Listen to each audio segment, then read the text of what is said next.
Hello and welcome, David Baker. Welcome to the Wisdom for Life podcast. I want to give you a little thought today. Hopefully be a help and encouragement to you. I love blessings. I love blessings. When I teach a devotion at our men's home, I always open up, all right, who's got a blessing? Something neat, special, good, encouraging. Every Sunday school class that I teach, I open up with, all right, who's got a blessing? Something neat, special, good, encouraging. Sunday night, almost every Sunday night, we take a little time in for blessings. And we got a blessing tonight, something neat, special, good, encouraging. I love blessings. By the way, I love to get blessings. I love to hear about blessings. I love to talk about blessings. And God talks a lot about blessings. Did you know God can bless you? God can bring blessings on your life or cursings on your life. God can do that. I would much rather have the blessings than the cursings. And how many blessings do you want? Boy, a bunch. I love this verse in Proverbs. It says, Proverbs 28:20, a faithful man shall abound with blessings. A faithful man shall abound with blessings. I am blessed. There's a lot of things that I'm not. I'm not as talented and not as good at things, and a lot of things I don't do as well as I wish I could do them. But you know what I can be? I can be faithful.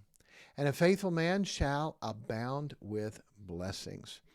I've been faithful to my wife for almost 32 years of marriage. Faithful to my kids, to be a dad for them and to be there for them, to help them, to love them, to accept them, to discipline them, to try to be an example for them. And boy, I am so blessed with my kids. So blessed.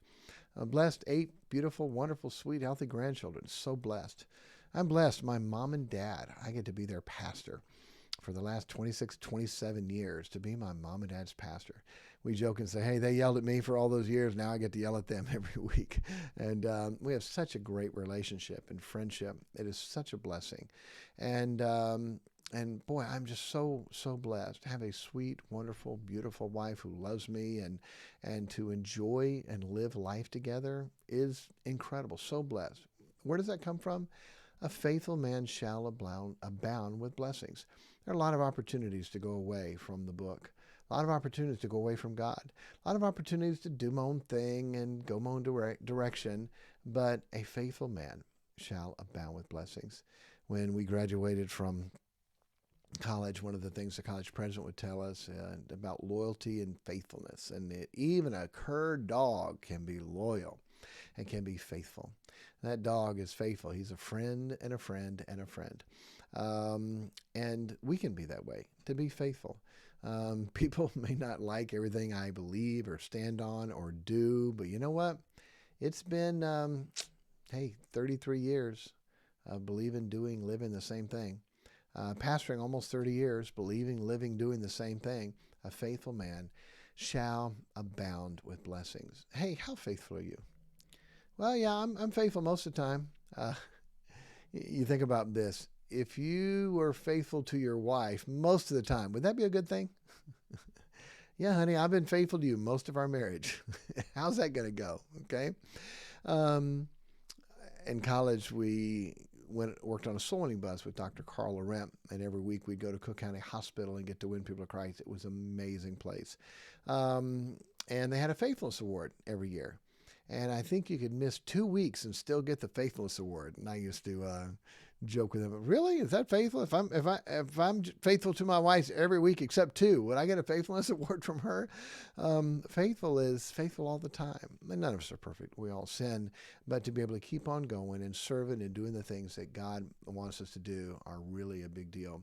One more verse, Proverbs 28, verse 2. And all these blessings shall come upon thee and overtake thee, if thou shalt hearken unto the voice of the Lord thy God. Hey, how would you like to be overtaken by blessings? How would you like God to pour out a blessing that there's not room enough to receive it? How would you like to have more than you could even handle or deal with? Could God do that? Yes. That's what he says. The blessings are going to overtake thee. Okay. Malachi said he'll pour out a blessing that there shall not be room enough to receive it. I will bless you so much you will not have room for it all. And there's so many times that God has done things like that for us. By the way, be ready. If you are faithful, there will be people who will not like it.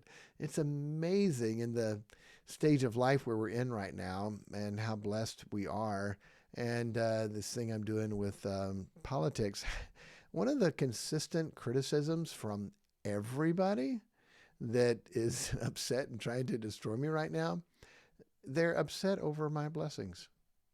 They're upset that we have been blessed. Okay, sorry. When we were going through our home foreclosure, when we got our eviction notice, when we had 30 days to move out, those people weren't there and didn't really care. If they didn't care back then when I was going through that heartache, you know what? I'm really not going to care if they're not happy with the blessings that God has given us. Sorry. Oh, you shouldn't be like that. Maybe I shouldn't be. We literally had a guy that stopped giving to the building fund, and with a whole bunch of other people, but he was a big part of it. And he drove by one night on family night and knocked on the door and wanted to show me his brand new motorcycle that he just bought, now that he didn't have to give to the building anymore. Just to rub it in our face. We're dying financially, and he bought a new motorcycle. Okay, congratulations, enjoy. It's weird how people will rejoice when you're going through a tough time, but when you're being blessed, then they criticize you and put you down for it. Anyway, that's okay. It really doesn't bother me because the blessings from God so outweigh any negative or criticism that other people have. Honestly, my heart hurts for them. I would like to help them to receive the same blessings and to be faithful to the Lord and serve the Lord and win souls and teach and preach and help people and do all the things that God wants us to do so he can bless us. And I hope that you have that. So, hey, you want blessings? Be faithful. Serve the Lord day in, day out, in season, out of season. That's how we're supposed to do it. You keep on going for God. And when you do, the blessings will overtake you. Hey, God bless you and have a great week of blessings.